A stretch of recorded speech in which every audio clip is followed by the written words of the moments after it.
The donations came on December 20th. Sir, you met with them on December the 11th, and on January 20th, the FBI knocked over their headquarters. An alleged $10,000 donation 9 days after a 54-minute meeting and a Senate hearing that suddenly turns personal.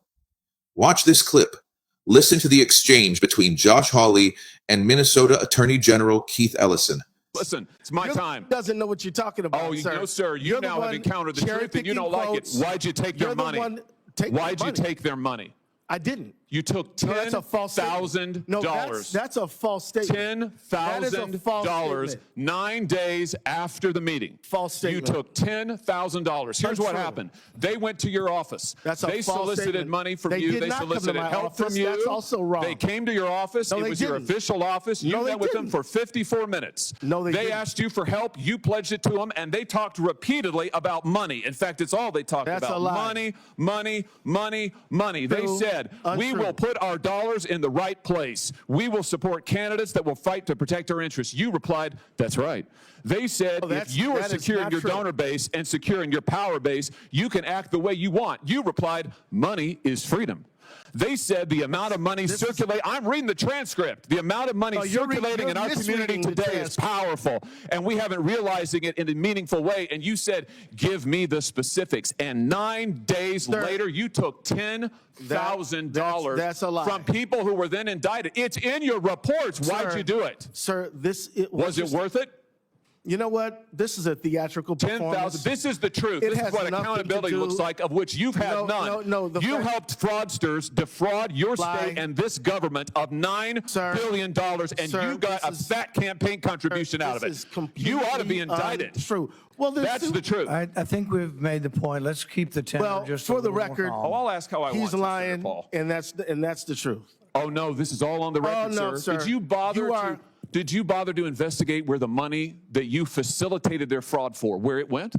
Do you know where it went, what it was used for, the fraudulent money? I do, because we just heard testimony about it yesterday. Because we were key players in the hundreds of millions of dollars to terrorist groups, to transnational criminal organizations, to the drug trade, to drug trafficking, to child trafficking. And you took $10,000 That's a lie. And helped them do it. You know, the other thing is, whistleblowers came to you as early as 2019. Let's look. As early as 2019, whistleblower. Don't talk over me. As early as 2019, it's my hearing, pal.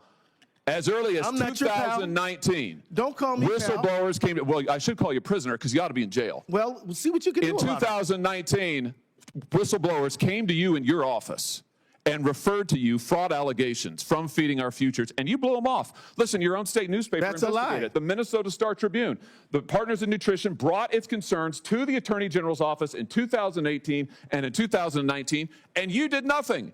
You did nothing for years. The only action you took is, once all these fraudsters came to your office and asked you to get involved and offered you money, then you got involved. Then you took the money, and then you got involved. They did not come to my office. You're completely wrong about that. You met with them for 54 minutes, and you took $10,000, and they also gave your family money.